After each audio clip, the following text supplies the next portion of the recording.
Hambog ng Sad Pro. Makinig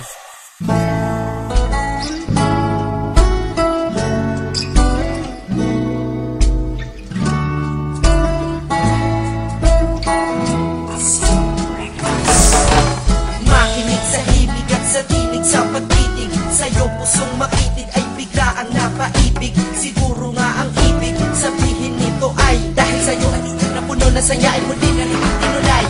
Ang sarap ng feeling para bang nahay, kaya sinalaysay nasa simpleng high ay nabuo ang relasyon. Walang imitasyon, parang okasyon. Walang limitasyon, parang everyday na lang ay Pasko. Dahil niligtas mo ko sa mga pasto, kaya sa kasalukuyan hanggang sa hinaharap, pangarap mo ikaw lang ang babae kung ihaharap. Kung maaari sa pari tayo ay matali, umaga, tanghali, sa labi mo lagi. Kaya makinig sa himig at sa tinig sa pagtitig, dahil sa'yo katinig at makinig ay pag-ibig ang iwanig. Kapag hawak ko na ang lapis at papel, sulat ko'y para sa'yo pagkat may malaking papel. Nasa pungay ko dahil ikaw ang bantay kong anghel. Gusto ko'y mapagmahal dahil sa'yo parang baril. Nung iyong kinalabi, pagmamahal ang pumutok, at sa iyo tumama dahil sa iyo tutok. Nakita mo, dahil makasama ka ay aking target. Kahit bakal puso ko iyong na magnet. Ano pa ba? Masasabi ko sa'yo ngayon dito sa aking ganda. Madami pa pero hindi sapat isang verse. So bakit pa 50 ang album para sa Miss Universe? Ng aking buhay na ang bungay nagpalugay sa aking sungay. Nung nabuhay nagkakulay na ng tunay, kaya luhay hindi na pumata. Ang diablo ay naging banal, kaya masasabi ko ikaw lang ang aking mahal. Kaibigan at ang lagi kong kasama, pero ang dating natin ay para tayong mag-asawa. Pag kumain ay sabay, pag natulog ay sabay, lagi pang hawak kamay at dyan tayo sanay. Pag may problema ka, ako ang una mong nilalapitan. Pag nais mo bumitaw, ako ang iyong kinakapitan. Pero hindi ako humihingi sa'yo ng kapalit. Ang mahalaga, ikaw at ako, dapat palagi magkalapit. Kaya kaibigan lang ako para sa'yo, tanggap ko yan. Magpapanggap na pagtanggap, basta wag mo kong layuan. Siguro nga bilang kaibigan, dun mo ko minamahal. At bilang magkaibigan, mas mahaba ang itatagal. Kaya ang puso di ginamit, dapat mag-isip ngayon. Mahal kita bilang kaibigan, pero mas higit pa rin. Ngunit mabuti pa siguro na ilihim ko na to, kaysa naman malaman na ang naghihintay sa'yo ay ako.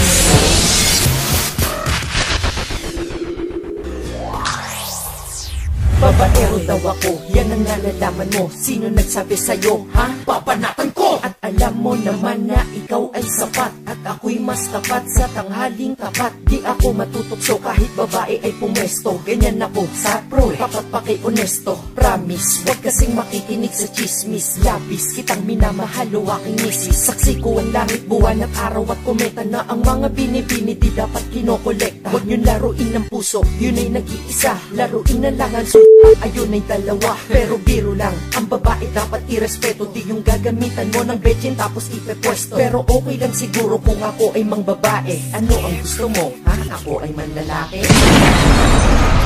Gusto ko mang ikwento ko sa aking magulang, ngunit sikreto to. Di natin ito pwedeng ipagkalat, dahil pag nanmahal ng sakro, malamanghad ng lahat. Pag magkikita, dapat patago, para tayong mga presong takas sa bilanggo.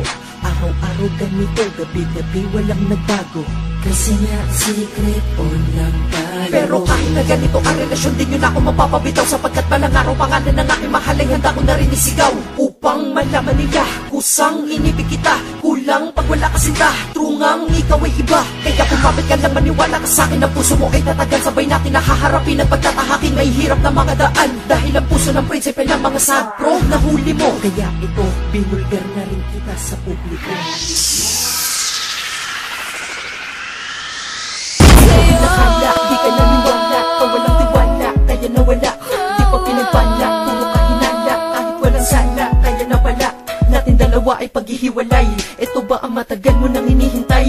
Nag-iisip ako sa'kin magkakahimlay. Bakit kailangan nyo pa nga bang ibigay ang taon na makakasama namin sa umpisa, pero mawawala siya at babawiin din naman bigla. Kaya pakinggan nyo ito, isang awitin ng mga makata na may pusong nalamatan at nagigiba. Kailangan ba talaga na lumayo ka sa'kin at ang mga iniisip mo ay iyong paninindigan? Kahit na alam mo na ang inala mo puro mali, kaya minsan hindi nakita kayang maintindihan. Ewan ko ba kung bakit naniniwala ka pa sa mga naririnig mo dyan sa iyong tabi-tabi. Kaya wala na akong magagawa kung mas malakas pa na nampalataya mo sa invento na sabi-sabi. Ito na ang huling awitin mong maririnig, na ikaw lamang ang tanging na nilalaman, ikaw lamang ang babae na minamahal, ikaw na ang panghuli ko at alam mo yan. Tandaan mo yan.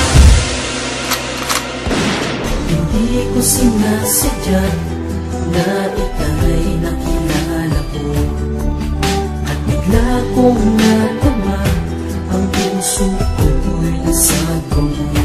Namitin mo na puno kahit biglaan lang ito, kaya ang awit kong ito ay alay ko para lang sa'yo. Sa tingin mo langit na pilit na ako, sa iyong mga mata na dalama ang langit ko. Pag sa'yo nakatingin nawawala ang bigati, nawawala na ang puot, nawawala ang galit ko. Kahit kamali ito ang mapaibig sa iyo, ang mapatitig sa iyo, ano ang kamalian doon? Dinoon ko sa Panginoon ng saga noon, maging akin ngayon. Ang katulad mo, bakit minahal ko na agad? Ano ba ang nadadama ko?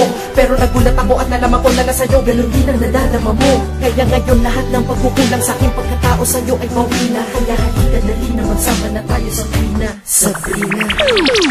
Yung mga dati mo wala na, ngayon asan sila? Ako hanggang ngayon andito lang kasi mahal kita. Ako bantay mo kahit san ka magpunta. Bakit? Uulitin ko kasi mahal kita. Ako'y walang baril, pito at posas, pero gaganap na gwardya mo ng 24 oras. Di ko kayang tiisin kasi na di kita kasama. Bakit? Sanay na kasi na tinuring kita na asawa, na laging katabi araw, tanghali at gabi. Kaya ikaw laging laman ng rap ko't pinagsasabi na ang saksi ko ay kwaderno, papel, minsan bisara. Pakinggan mo ang waiting sinabay ko sa gitara, na hinaluan ko ng modernong kaanyuan ng pagharana. Di kita pababayaan kahit ako ay mawala na, sapagkat para sa'yo kahit ako ay mamatay. Huwag kang matakot dahil kaluluwa'y magbabantay.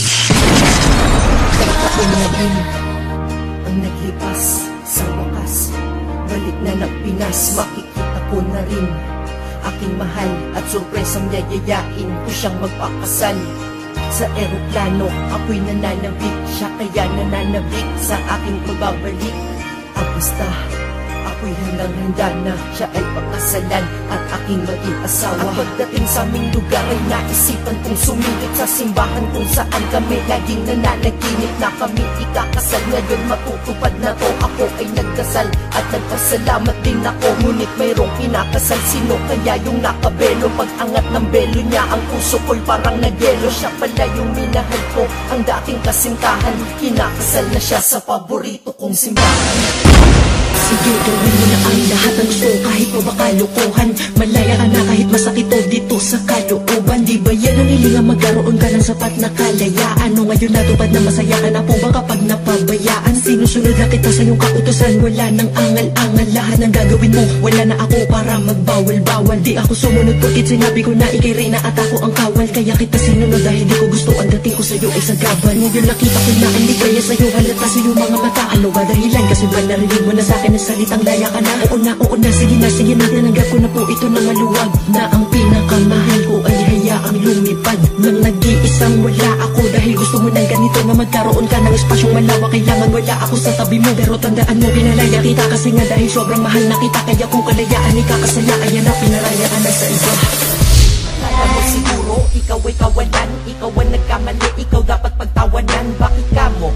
Kasi niloko mo pa, pagmamahal ko na sagad sa'yo, tinodo ko pa. Ngayon ano ka ngayon? Diba binabawian ka na ngayon ng panahon? Kung sino-sino ang lalaki na ikaw ay kinakama, isang galaw sa'yo, goodbye, kinakarma ka na ngayon. O diba masarap, nananakita'y nasaktan na din, diba masaklap? Kaya wala ka nang magagawa kundi tanggapin. E paano kung makipagbalikan siya? Wag na men.